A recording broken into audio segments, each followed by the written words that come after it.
And that hole in that gas tank right there, you know, it can be patched, but the whole bottom of it there, if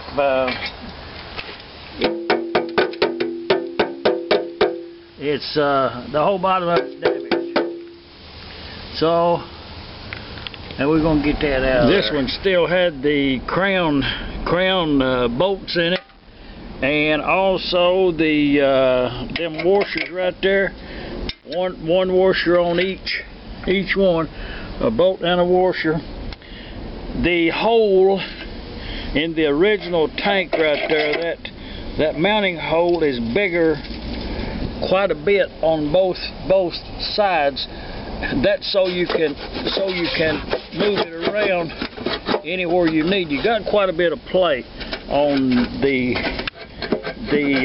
positioning of this tank, and that's where some of the mechanics kind of has problems, in such that when they buy a replacement tank that don't have these holes drilled, they just measure center line from one end to the other, drill a 3/8 hole, and it leaves no room to move the tank around. That hole in that gas tank, let's get that out of there.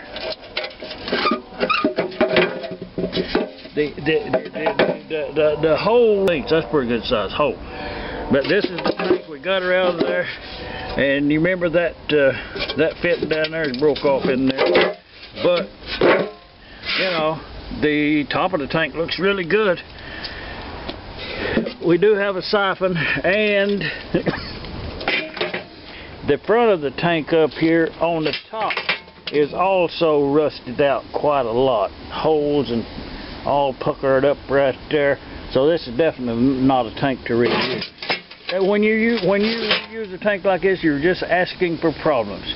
That's all I'm gonna say about that.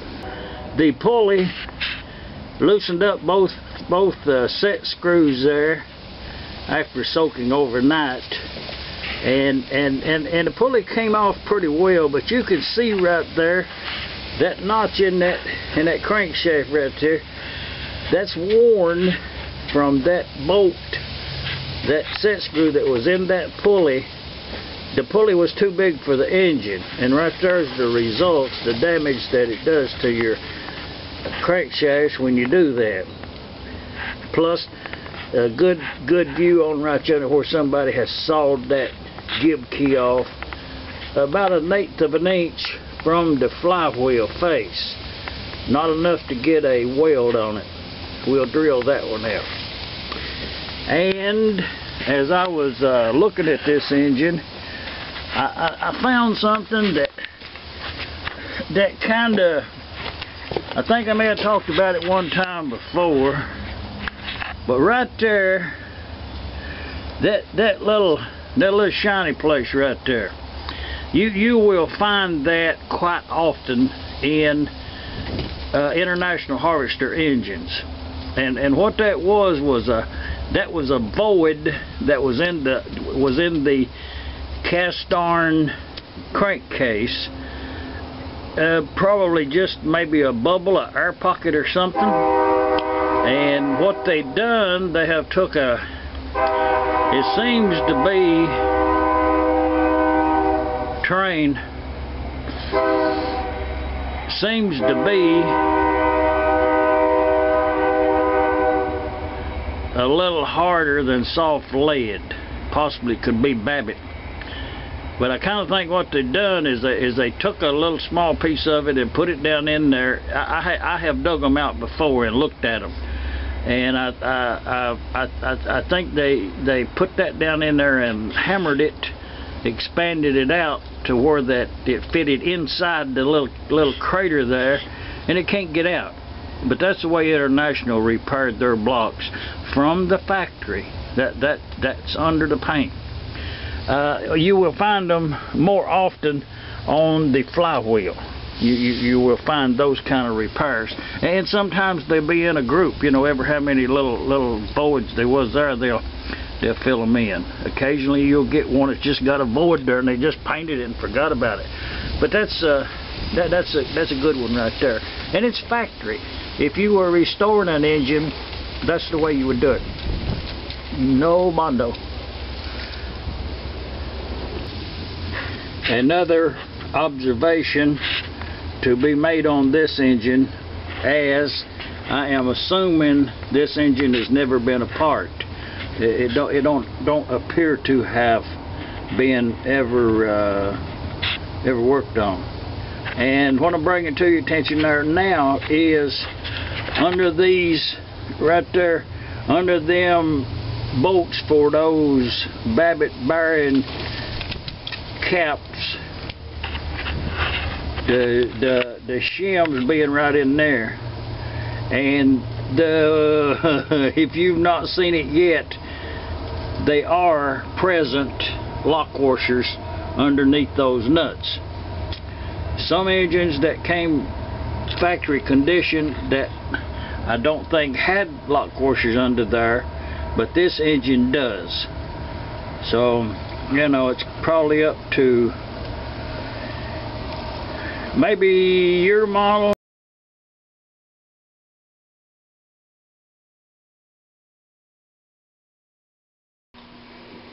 Another case of parts that, you know, it's just kinda, it's iffy if you should spend the time to save the part. And what I've run into right here, if you can see that, it's rusted.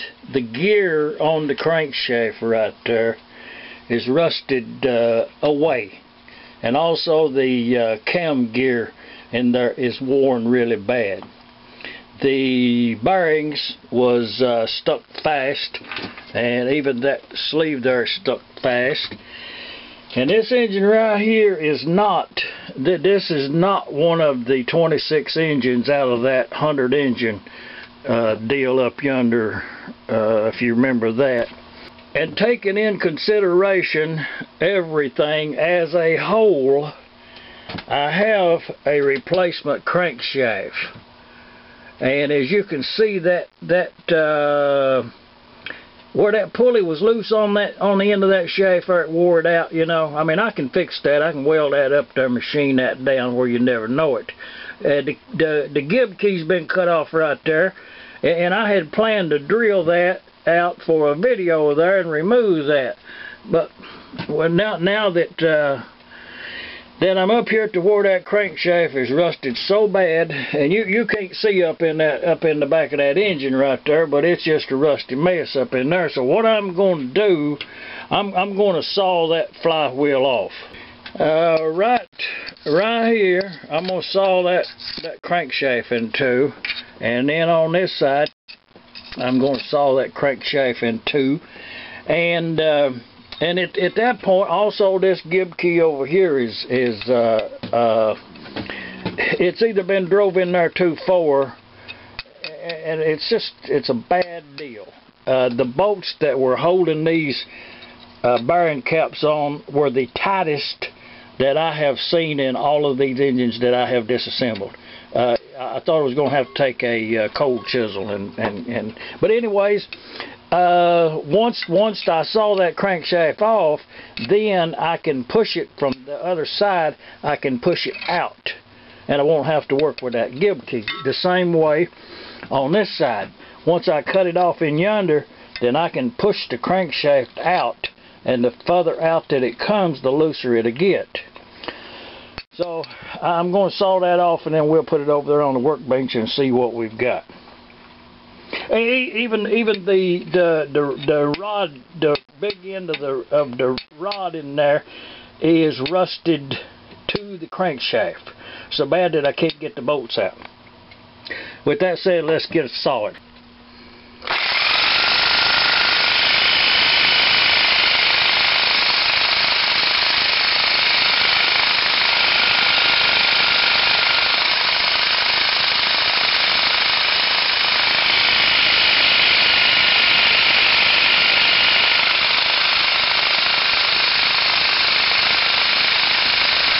Now that we've sawed that off, let's see what we got. Yeah, it's pretty rusty. And the reason was the Babbitt bearings was rusted to the I guess you could call it rusted to the crankshaft. And I had already chipped them away. But now this right here, I'll tell you, gonna be a couple of comments, you know they're coming, that probably should have saved that crankshaft, and you know, you can't save every part, and there's enough parts on this one here to where that I might get a couple of more engines running. So there comes a time when parts are as important as not. So let's get the rest of it out of there.